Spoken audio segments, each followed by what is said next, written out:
more copies, so they'll be available to people who want to purchase them. And we'll have more information later, but Stevens is going to make an announcement now. Yes, I'm Johnny Stevens. I'd like to interview some very special guests here from Venezuela, Willaim Cameraco. Willaim is with the Bolivarian Circle, and I had the honor of meeting and working with Willaim, and Rhoda Marie worked with him, and he knows a lot of people in Workers' World Party. But I think it was probably 4 years ago, if I'm right. It was a meeting at Carpenter's Hall, where a whole delegation of political musicians, human rights activists, environmental activists came here, and we had a forum on Venezuela. And we know the importance of Venezuela and all the work that it's doing and our relationship with them. So Willaim will have to go to a meeting, a very important meeting next door as a part of the Workers' World Workshop on Latin America. But he stopped a few minutes just to share a few words with us. And I spoke to him for the last minute, so I really appreciate him coming over. Thank you very much, Willaim Cameraco.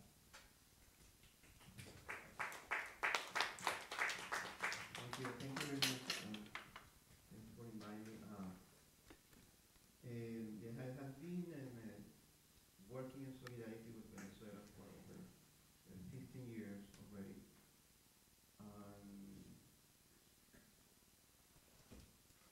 And I started my activism in Venezuela years ago in 1990. We organized, I was in wheelchair, and we organized a big demo with people in wheelchair in front of the Congress of Venezuela. That was before Chavez. And we went to the Congress to basically to make a ramp. So we went to the main door of the Congress with the hammer and all, several equipment, and we start to destroy the stair and make a ramp, because there was a law, and the municipality of Caracas has a law, city has a law that requests the entire city to have ramp and the sidewalk in all the buildings. So no one was really, how do you say it? Enforcing the law. So we went to the Congress and we started to, destroy the stairs of the main door of the Congress. And we were like, maybe, we were like 40 people in wheelchair. So some of the people they sat on the stair and they were with hammer, just, hitting the stairs. And the police came and everybody was in shock because they didn't know what to do with us. So basically, they didn't anything. So the police just watching us what we were doing there, and the TV came, and there was a national news in Venezuela, and that was amazing because then it came to the United States. It went back 7 years after. I was surprised to see that Caracas had ramps all over the city. Right. All the buildings, they have ramps. Yeah. That's how you do it.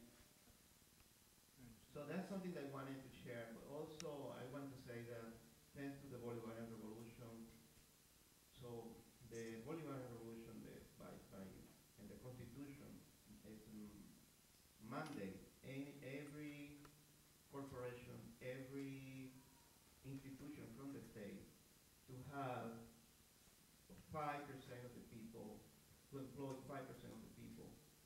5% of the people have to be handicapped or disabled. So it's a law that it's a law, and also for the first time we can see, we have several big diplomats that are in wheelchair. That's something that was completely new in Venezuela.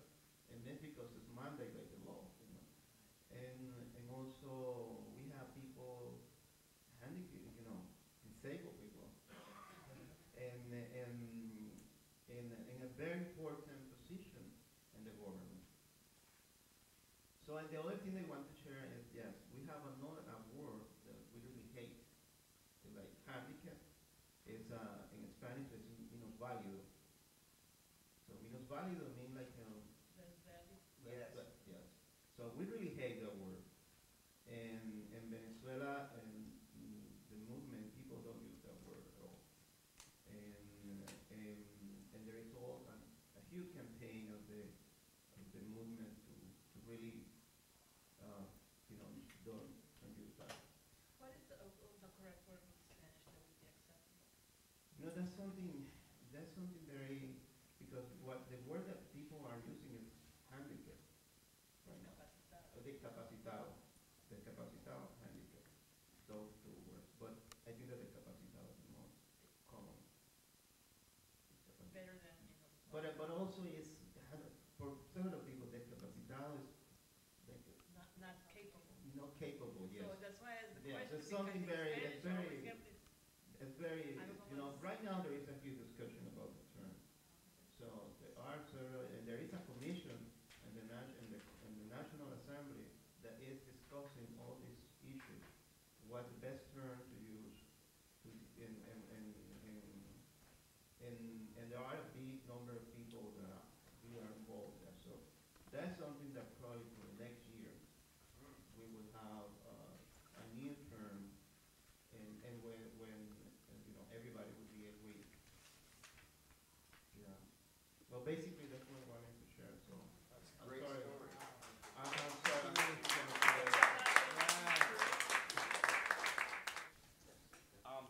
And it's interesting because there was just a discussion about a word that is appropriate, sensitive, not offensive, and Spanish, and maybe this we can try to get this translated into other languages, would be very helpful.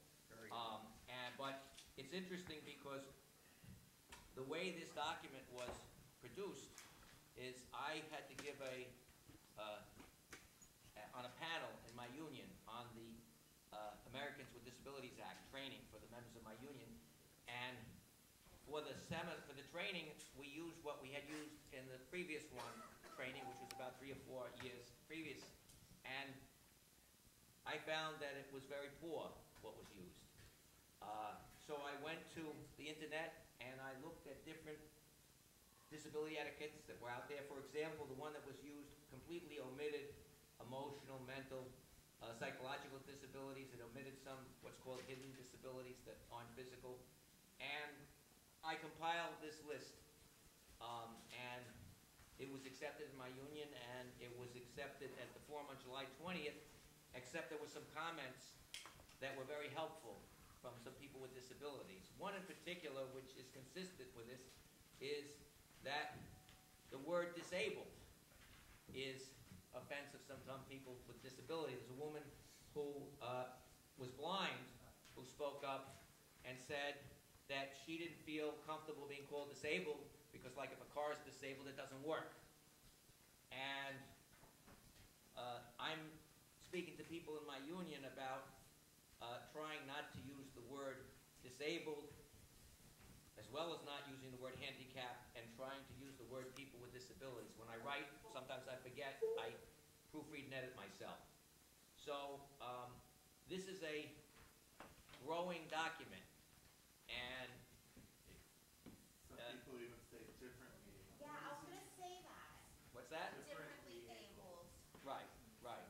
And even the term able-bodied is considered insensitive to some people, and the term people without disability or person without disability is being used. It's not like necessarily it's a right or wrong answer, but the best way is to collect information from people with disabilities. So that's one thing I wanted to talk about and get feedback when we have the discussion. The other thing I want to talk about is on October 24th, I was walking on the street in Herald Square, and I saw a demonstration calling for at least a $15 an hour minimum wage by the People's Power Assembly. And I happened to have my union cap, my union t-shirt, my union jacket. And I felt great because all of a sudden I felt like I was a rock star. Everybody was happy that there was somebody from a union, because I think right now only 11% of workers in the United States are unions. And the next thing I know, I was asked to speak. And when I spoke, I pointed out that it's great to get the minimum wage raised to at least $15 an hour, but that would not help people with disabilities, because the rally was called on the 75th anniversary of a law that established minimum wage, but that same law said you don't have to pay a person with a disability a minimum wage, and that's still the law. And so I wrote an article that's on page 5 of the Workers' World newspaper talking about that. There's a lot of good work that's done by the Federation for the Blind that we're trying to get in touch with, so we can try to do some stuff with them. They're picketing Goodwill Industries, which is notorious all over the country for paying people with disabilities as little as 22 cents an hour. And so what I wanted to suggest, because we're going to have a report from this People with Disabilities Caucus of Workers' World Party at the plenum tomorrow, is that we suggest that to the slogan of raising the minimum wage $15 an hour be added that it should also include people with disabilities. And that's for People's Power Assembly, PPA, Workers' World Party, that it be connected and combined and as a recommendation from this workshop. And I would like some discussion about that. So that's what I wanted to talk to in terms of my report, and I want to make sure there's enough time for discussion, but now I want to introduce Rosa Maria De La Torre from Chelsea Coalition for Housing to give another report. Hi, I'm going to be very brief. For the last 17 or 18 years or so, I've been primarily focusing on tenant advocacy and organizing. And in my work, I see people who are very vulnerable, because landlords are so greedy and they really targeted the most vulnerable tenants. So that definitely includes people with disabilities. I see a large percentage of people with disabilities. I see a large percentage of seniors who are very vulnerable. In the city of New York, we have a lot of seniors who live alone. And people with disabilities, they might not be able to come down to the meeting or come down to we have a Thursday night meeting at 7 p.m. usually with a volunteer tenant attorney. Well, there are some people with disabilities who are able to come, but then there's others who are not. So it's really hard to reach that population, and usually by the time they find us, you know, sometimes the case is very advanced. So that I see they're very vulnerable. The landlords don't care about anything but raising the rent, and they don't care who they're going to evict. And they don't care if you're in a wheelchair or if you have a very serious illness or anything. So I just wanted to say a few words about that, because we have to be conscious of, you know, others have spoken earlier about, you know, everything that people with disabilities have to face, but as tenants, they're also targeted. And basically that's all I wanted to say today.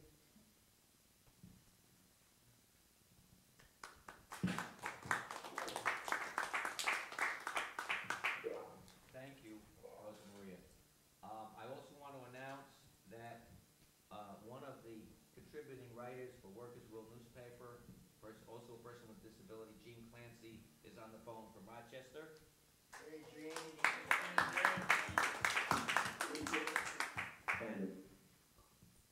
And now I would like to open up anything anybody wants to say, question, comment, suggestions, input. We still have a lot of time. We don't have to be out of here till 8 and before 7. So anything anybody wants to talk about, not just about what was said here, about anything, about your personal situation. Please, when you speak, please say your name. If you're with an organization, say something about that, so we get to know each other better, and we help each other. Just 1 second. Did we get Gene first? I think Gene Clancy wants to say something. Hello? Hi, Gene. Hi, Gene. Hi, I hope everybody can hear me. I'm very excited that this is going on down there. I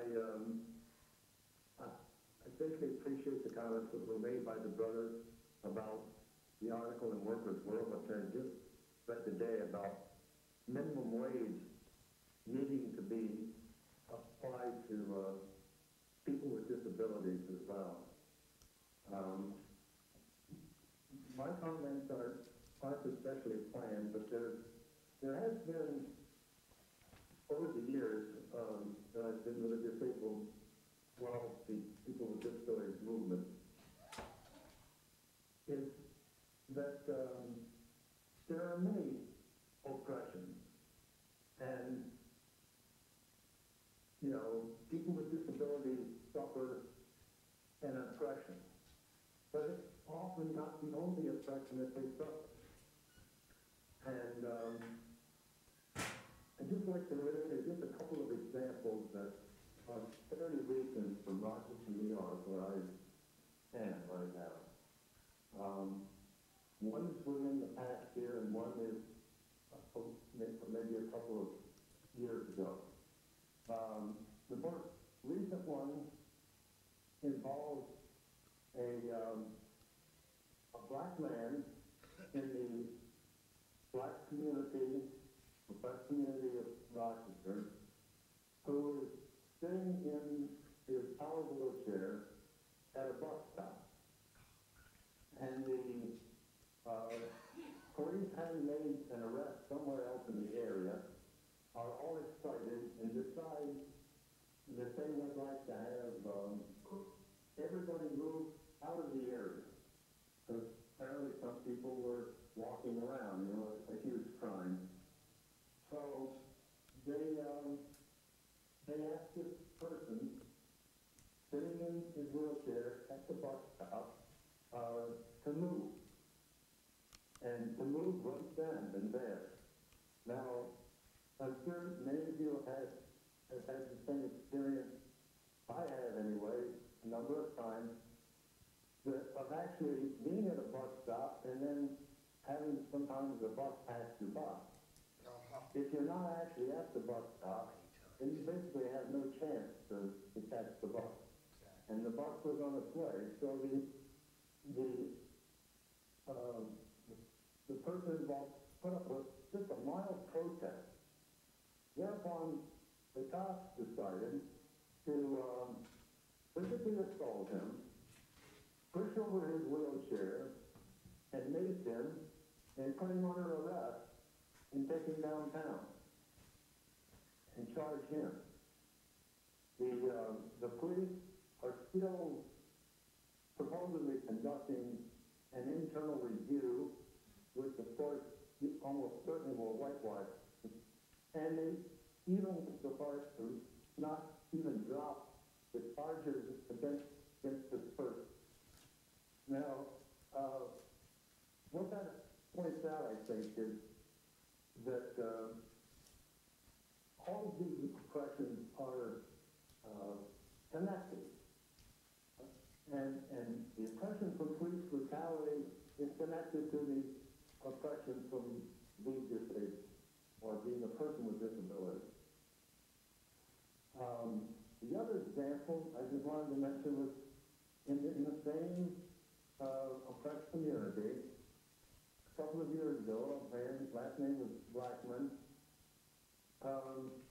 who had suffered from an emotional disability. And his family was having a difficult time, and unfortunately for them, they called the police. Well, the police, who have no training in, not much anyway, they're supposed to have, but they don't show it, in dealing with people with disabilities.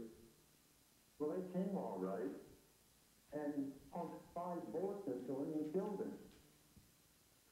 And he was not threatening or a danger of anything. He simply did not move as fast as they thought, and he was holding a very small, not very sharp knife, butter knife or something, which they considered a weapon, and so they killed it.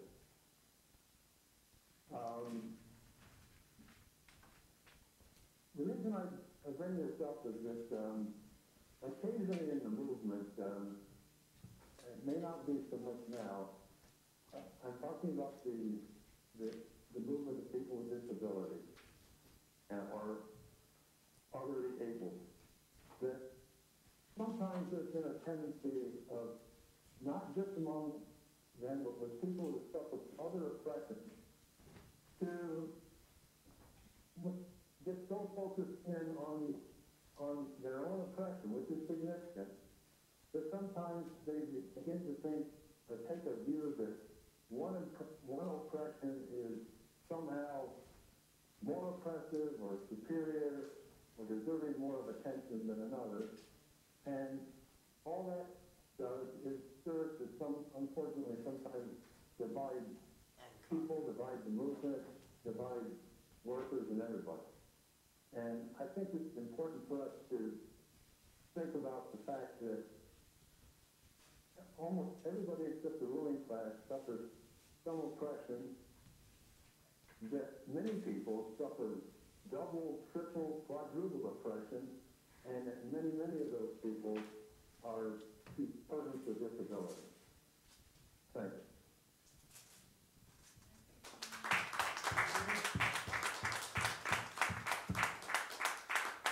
Thank you so much, Gene.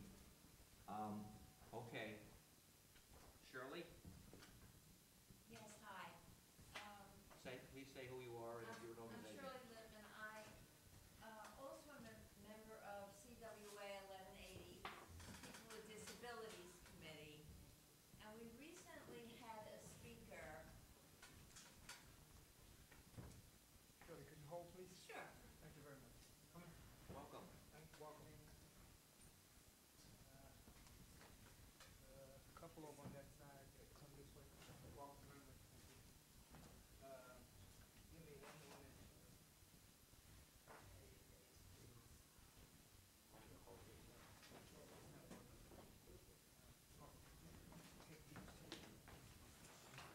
Um, Thank you. While we're waiting Can I for tape? the two people who came in, could you say something about who you are and your organization? We've been doing introductions.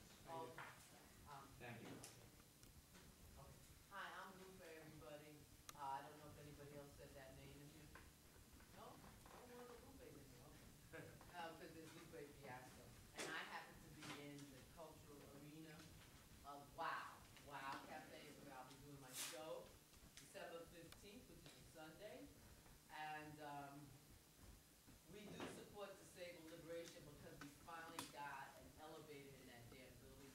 We had fought for the city to give us the right to have the space in this building. It's on 4th Street. I don't know if people know that where a lot of organizing goes on with artists so that we can have low and affordable rates for art spaces. We had to do organizing to get that, and we have to now bring it up to code. So one of the things was to get an accessible space which didn't require climbing upstairs to the 4th floor.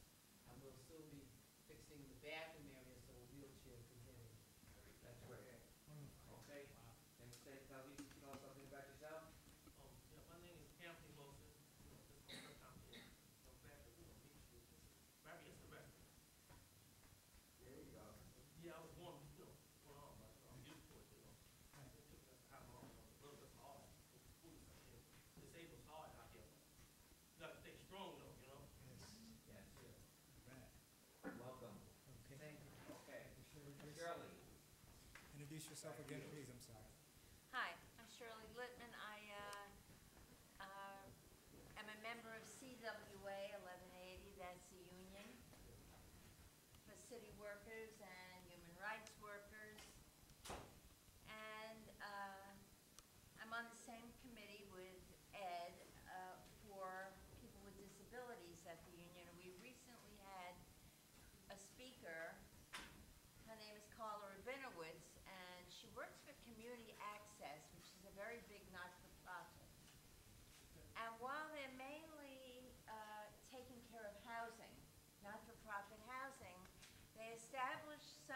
called an advocacy arm that promotes something called CCIT, and Carl is working very hard on it. What is CCIT? It's, what is CCIT? It says something, it's bringing the community together in teams to have health professionals and the police work together when they receive calls involving people in emotional crisis or emotional disturbances. And she has gone to city council members and gotten the promise from Jemani Williams, Rosie Mendez, other councilmen who are putting forth a resolution. Will probably happen when de Blasio's in office, in January, because right now it's like this transition time. But to see if there can't be specially trained police and specially trained health professionals to go out on these calls together to de-escalate things so there's less violence, because that's how it always ends. And we're very, very interested in this because we feel if it's worked on positively rather than just the police are terrible, the police are terrible, the police are terrible. We want to get away from that and just think of it more as working together to help people and stay the flow of any violence that might occur because of these calls. So we'll keep you posted on that. Okay. The CCIT is Community Crisis Intervention Teams. Okay, who would like to? Huge polio epidemic, and it's a horrible disease that disfigures and can shrivel a limb. And I don't have time to go into all of that, you can do research, but here's the thing, it could have been eradicated on the planet. And as a result of the U.S. drone war and imperialist destabilization of Syria, polio's back in Pakistan and Syria now. These are our sisters and brothers in the working class who are being targeted with this horrible, horrible condition because of the conditions created by these war drives today. And because they can't control and manipulate and get your money. And supported housing, I never had it. You mean, I'm what they call Sydney, like independent disability. So I'm used to living on my own, taking care of myself, unless I go in the hospital. You mean, and what I'm doing right now, I'm none but a member of a church called Union Baptist in Brooklyn, New York. And I've been looking at going to Al Sharpton, and I finally got a chance to speak to him today. He said he's going to help me. I have yet to see that. Bill de Blasio was there. I reached out to him before, during, and after when I was in my place. The president, state senators, congressmen. So they're part of the problem. You mean, Christine Quinn supposed to make the bill, then they switched me to the controller's office. They never ordered the books, FBI said now I need an organization to refer the case over to them. As of today, I'm sitting right here, this database, I have the proof in my pocket. It's open. The city gives them all this money to house you. And the Picture of the Homeless has, tried to do things with them years ago, and DHS are so strong and powerful and greedy. They're out of control. And DHS is what? Department of Homeless Services. And unless people get lawyers and put these people in the courtroom and subpoena them and put them in handcuffs, nothing's going to get done. The situation just gets greater and greater and greater.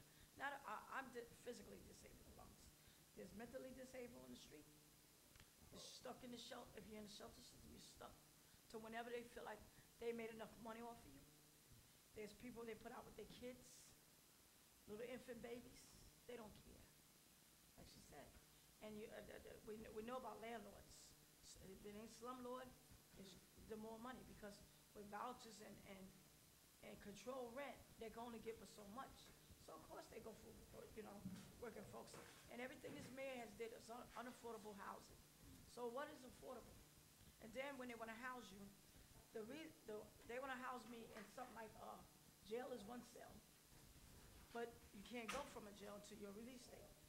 a SOR, you can go and come, but there's still, it's a box, like a prison cell. You mean? You can go and come. So it's like you're still walking with a ball and chain. You know, but when is the slavery and the bondage gonna end? You mean? So my capitalism, dictatorship, is like they violate your civil rights, your human rights as a human being. I have a constitutional right as American or disabled or any other person that's not disabled to be housed and housed properly, not housed the way you wanna house me. You mean? And that's what I'm fighting for. So, I don't know, but I'm going back to the NACP this Wednesday, God bless you. I didn't have it's called a homeless, H&A number.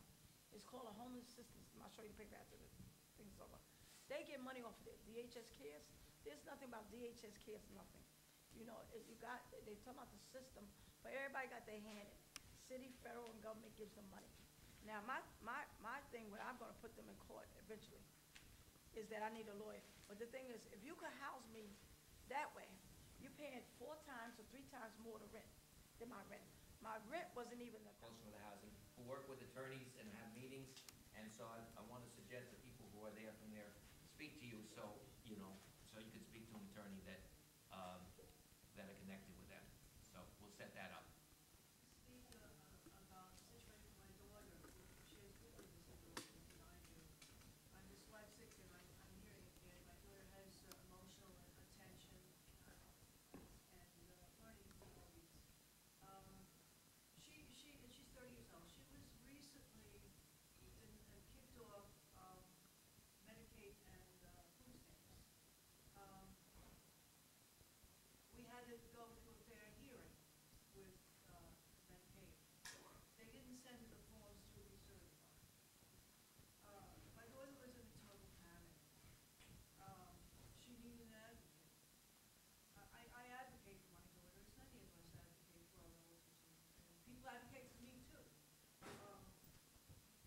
And with the food stamps, it was also a similar kind of stamp, where she was asked to do something that she didn't understand. She said one thing, they said you have to bring in this paper. It didn't happen, then the paperwork was all completed 2 months ago, and she's still not back on food stamps. Now, this is not unusual, and there are so many people who do not have advocates, and you don't have access to advocates on a national basis. The federal government is doing this to get people to get kicked off food stamps, Medicaid, Social Security disability also. We have applied twice and been rejected with beautiful paperwork. We have a lawyer. They will be, hopefully, there's going to be a hearing. I'm told almost everybody is rejected from Social Security disability the first term, and the deterrent.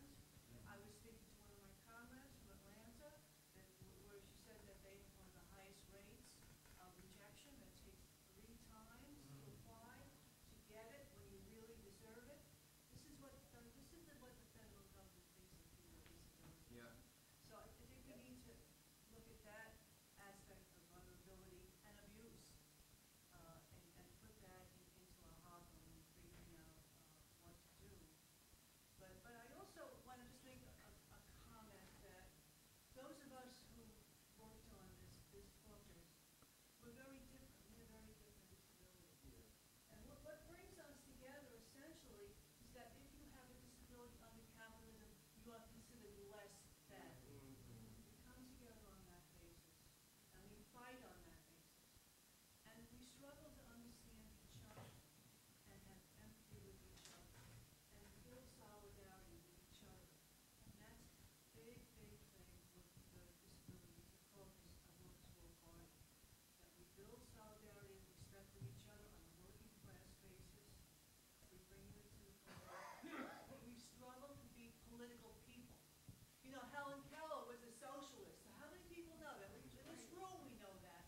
But out there it's like, oh, she was great. Well, look at the whole charity approach to her, you know?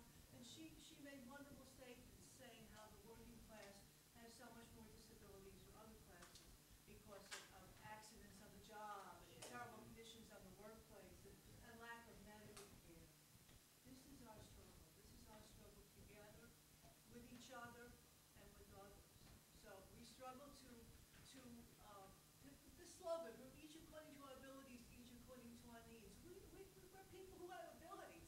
Yeah. You know, that's what we organize, in order to have our ability. Maybe we need special and different things, and maybe not as much even as others, but we need them uniquely in order to make our contribution to society. And we have an awful lot to give. We struggle to do that, and to work together to do that, and to make that possible for everybody. Figured I would just sort of explain what my situation was. I've had chronic pain in my feet since the mid-90s, and it was eventually diagnosed as plantar fasciitis in 2011. I came to New York in 2003 to get a master's degree. I earned it. Graduation was June 2nd, 2005. June 15th, 2005, I was in the emergency room. I learned I had scoliosis, herniated discs, and sciatica. And then there was the chronic foot pain that they didn't know what it was, or just they thought it was just a symptom of the back issue. I have struggled to find employment. I've had a few jobs, but I was denied disability. They told me I can work a desk job. It's true, I can work a desk job. I've had desk jobs, but right now, I'm in a homeless shelter. I was in a $1,000 apartment, one-bedroom apartment in the Bronx. I would explain I tried to go to de Blasio when he was public advocate, Gibson, Serrano. I went to all of them. Wasn't able to get any kind of help. They basically said, well, you're not paying your rent, which I wasn't because I didn't have enough money, because the only work I could find was tutoring at $15 an hour, 12 hours a week or less. And so eventually I actually got a one-shot deal because a friend hired me for 2 months and then decided she really didn't need me there and she couldn't afford to keep paying me. And then I got offered work in Jacksonville, Florida. My graduate school colleague told me, I've got work for you down here. You put your stuff in storage because I'll relocate you after the probationary period. After the probationary period, he fired me. I came back and I've been in the shelter system ever since. They're now threatening me to get a smaller storage space. They're telling me I need to be working. I've applied for, and just since the month, I knew the handwriting was on the wall at that job, so I started looking in April. I was fired in May. I've applied to 2,046 jobs over that period. I've been averaging one interview for every one of the resumes I put out. My unemployment is supposed to run out December 29th, and they want me in a room. I've got $1,525 saved up. I still owe 2 months rent on my previous apartment that they can take if my savings account goes above $1,740 or $1,760. I can't remember which one. But the unemployment's not. They want me to leave and get a room and lose my storage and not have shelter, and they act like, well, they're like telling me, oh, get a job as a security guard, get a job in retail food service. There's about 30 pages of medical documentation they have. They don't seem to understand it because if they don't look closely, they don't notice that I limp. I only walk with a cane if I'm on my feet for a few hours. I bring it to demonstrations, but if I'm going to be sitting down, I don't bring it because, there was a point where I had to lean I'm not going to demonstrate it, but I had to extend my leg out. Yeah, it was, and when I actually had a telemarketing job that I couldn't keep because I couldn't sell anything, but they got mad at me because the way I was trying to sit on a chair in a very bizarre way, because until I had daily chiropractic for many months, I was in a much worse situation. And by the time I actually got checked by a doctor for disability, I was in much better condition than I was before. So I'm just kind of, I'm not disabled enough to get disability. My master's degree is not helping me get work. I'm kind of in a situation where I don't know what more I can possibly do because I've applied for so many jobs and nothing's happening with that. And of the 2 jobs that I did get over this period, I got some work last year. I haven't worked since November of last year. That was while I was homeless. One paid less than minimum wage. It was doing copywriting, and it was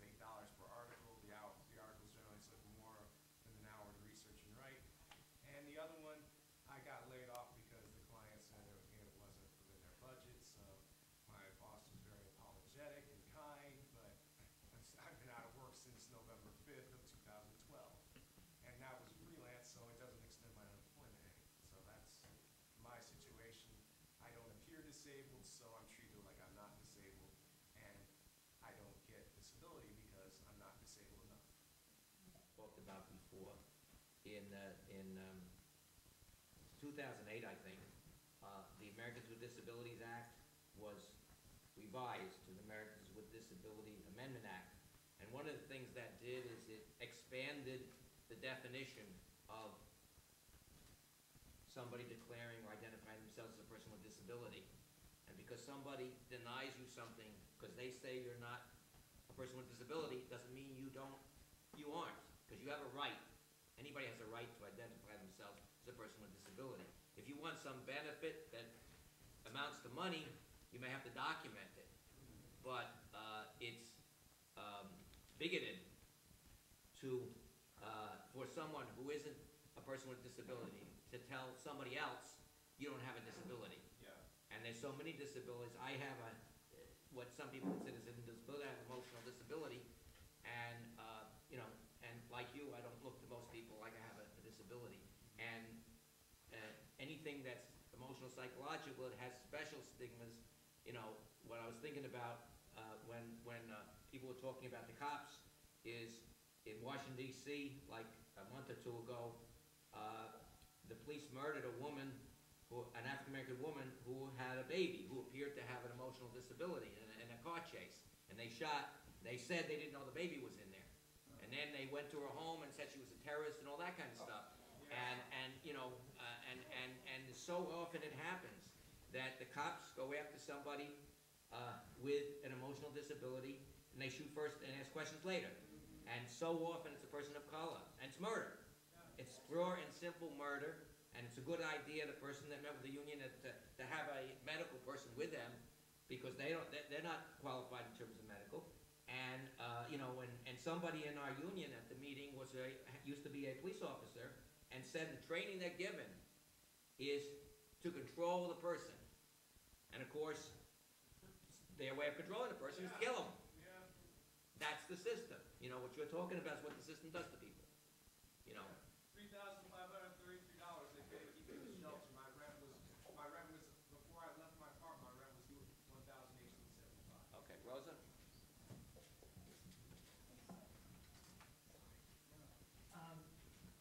I just want to add something in terms of tenants with disabilities. Most of the tenants with disabilities are on SSI. They have been declared disabled, so that means that they have a very low income. That also means that they very easily get into rent arrears, like you did.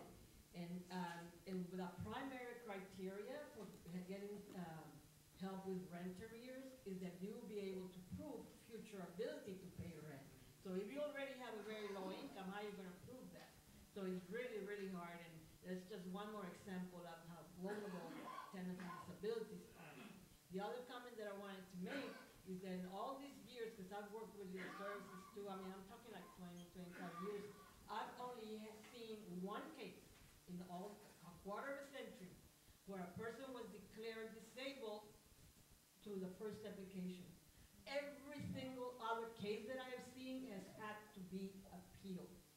So it's not like you just go apply and you show your medical record. You have to be you can have a stack this high of your medical record showing what your health issues are or your disabilities. But if that doctor doesn't write these little magic words that say that because of all of that, you cannot work, or you cannot do this, or you cannot do that, they're not going to declare you disabled. So those few little words are the magic words. But I've never, in 25 years, only one case where they got it just by applying. All the other cases I've seen, you have to appeal. They make it really, really hard. Can I just make a comment? About 20 years ago, I worked at the VA regional office, and I worked in the section called adjudication, where so-called processing of veterans' disability claims are done. And I can tell you that often what is done is you apply for whatever your disability is. If the case is so strong They throw you 10%. That's what they do. It's called 10% compensation rate, which is roughly like $150 a month. I finally got up to, after many years, I got up to 40%, which was at that time $421 a month. That was in the 90s. I kept applying this way, applying that way, and I finally did get, in 2003, from 1994, that's how long it took, by over and over and over and over again.